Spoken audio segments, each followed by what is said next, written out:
Robert Kiyosaki जब 15 साल के थे तो एक दिन वो अपनी स्कूल की छुट्टी होने के बाद अपने रिच डैड के पास गए और उन्होंने उनसे कहा कि मैं स्कूल इसलिए जाता हूँ ताकि मुझे कोई ऐसी नॉलेज मिल सके जिससे मैं पैसे कमा पाऊँ। बट वहाँ क्या होता है, वहाँ साइंस की क्लास में मुझसे मेंढक की डिसेक्शन कराई जाती है। अब आप बताइए उन मेंढकों को मारकर मैं कैसे अमीर बन सकता हूँ? क्यों मुझे रोज रोज ये फालतू चीजें सिखाई जाती हैं? मुझे ये क्यों नहीं सिखाया जाता कि अमीर कैसे बनना है? तो रॉबर्ट की ये बात सुनकर उनके रिच डैड हंसने लगे और कहा, बेटा मुझे खुद नहीं पता, बल्कि मुझे तो इन बात से और हैरानी होती है, पर तुम ये सब कुछ क्यों पूछ रहे हो? तो रॉबर्ट ने कहा, देखिए मैं अपने स्कूल से बोर हो चुका हूँ, क्योंकि स्कूल में जो पढ़ाया जाता है और असली दुनिया में जिस चीज की जरूरत है मुझे उन दोनों में कोई तालमेल नहीं मिलता। मैं सिर्फ अपने आप को अमीर बनते हुए देखना चाहता हूँ। मैं नहीं जानता कि एक मरा हुआ मेंढक मुझे कैसे अमीर बना सकता है। अगर टीचर मुझे इस बात का जवाब दे दें तो मैं एक नहीं फिर 1000 मेंढक मारने को तैयार हूँ।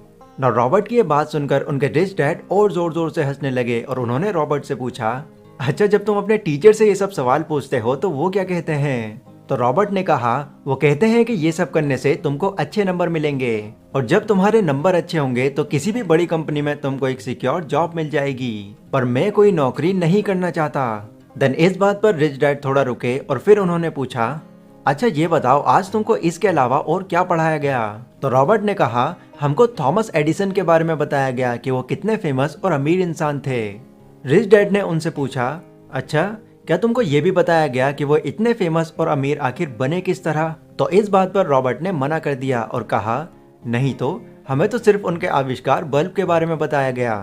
फिर रिच डैड ने उनको समझाया, रॉबर्ट देखो मुझे ये बात बताते हुए बहुत बुरा लग रहा है कि तुम्हारा स्कूल तुमको आधी अधूरी बातें बताता है। हाँ ये बात सच है कि बल्ब बनाने के लिए क्रेडिट थॉमस एडिसन को ही दिया जाता है, पर वही सिर्फ अकेले आदमी नहीं थे जिन्होंने बल्ब का आविष्कार किया था। उनसे पहले कई बल्ब पहले ही बनाए जा चुके थे, पर दिक्कत उनमें ये थी कि दूसरों के बल्ब प्रैक्टिकल नहीं थे, मतलब वो ज्यादा टाइम तक जल नहीं पाते थे, और जिनके जल पाते थे उनको ये नहीं पता था कि इससे हम अपना फायदा कैसे कर सकते हैं, यानी इससे हम पैसे कैसे कमा सकते हैं। पर थॉमस एडिसन को ये सब कुछ पता था। वो जानते थे कि किस तरह हम इस बल्ब के आविष्कार को अपना एक बिजनेस बना सकते हैं, क्योंकि इससे पहले वो कई जनरल इलेक्ट्रिक कंपनीज के फाउंडर रह चुके थे और इस वजह से उनके पास दौलत भी बहुत सारी थी।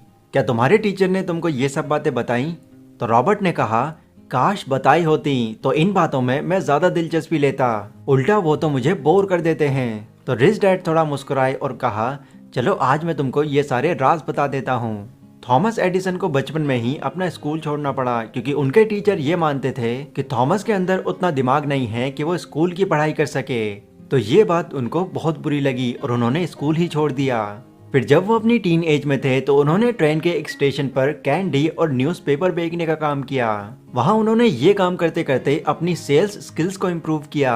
फिर जल्दी वो ट्रेन स्टेशन पर अपना खुद का अखबार छापने लगे, जिसे बेचने के लिए उन्होंने यंग लोगों की एक टीम बनाई जो न सिर्फ उनके अखबार बेचते थे बल्कि उनकी कैंडीज भी बेचते थे। अपनी टीन एज में ही वो एक काम करने वाले से एक बिजनेस के मालिक बन चुके थे और उनके अंडर बहुत सारे लोग काम कर रहे थे। फिर जब ये काम उनके वर्कर्स संभालने लगे तो उन्होंने अपनी नॉलेज प्लस पैसे को और ज्यादा बढ़ाने के लिए टेलीग्राफर ऑपरेटर का काम भी शुरू कर दिया और काफी टाइम तक उन्होंने उस काम को कंटिन्यू रखा। अब यहाँ पर देखो वो टेलीग्राफ के काम को भी जान गए थे और इन्हीं दोनों स्किल्स को कंबाइन करके उन्होंने ना सिर्फ बल्ब का आविष्कार किया बल्कि उससे अच्छा खासा बिजनेस भी खड़ा कर दिया, क्योंकि वो अच्छी तरह समझ चुके थे कि सिर्फ एक बल्ब ही बना देना उनके लिए काफी नहीं होगा।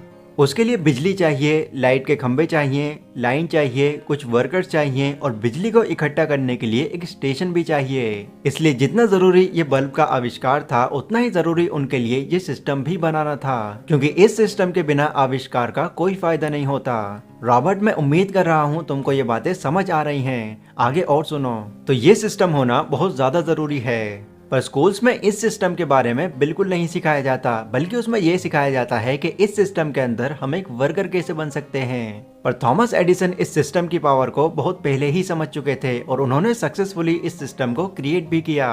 आज अगर तुम किसी से भी ये पूछोगे कि बताओ थॉमस एडिसन की सक्सेस का राज क्या है, तो लोग तुमसे सिर्फ यही कहेंगे क्योंकि उन्होंने बल्ब का आविष्कार किया था। पर कोई भी तुमको ये नहीं बताएगा कि बल्ब के साथ साथ उन्होंने एक सिस्टम भी खड़ा किया था।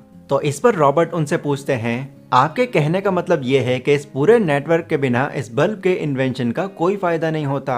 रिच डैड ने कहा, बिल्कुल सही, फाइनली तुम ये बात अच्छे से समझ गए। और नेटवर्क अगर तुम एनालाइज करोगे तो सिर्फ एक तरह से नहीं होता है। जैसे एग्जाम्पल के लिए कोई कंपनी है, अगर उस कंपनी में वर्कर्स नहीं होंगे, मैनेजर्स नहीं होंगे, टीम नहीं होगी, तो तुमको क्या लगता है वो कंपनी कितना ग्रो कर पाएगी?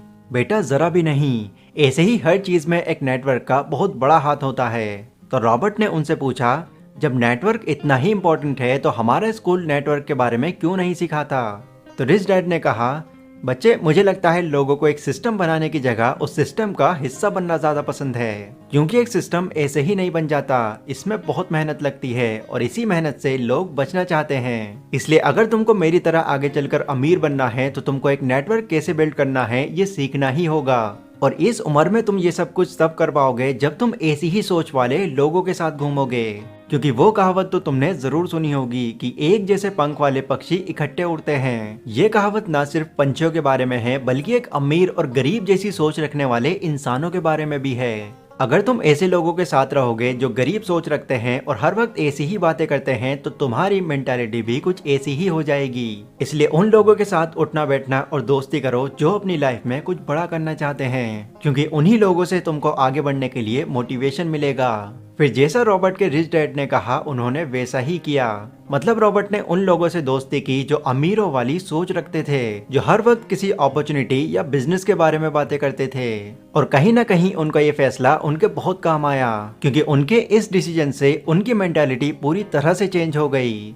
तो ये था गाइस रॉबर्ट कियोसाकी की बुक द बिजनेस स्कूल का पहला लेसन।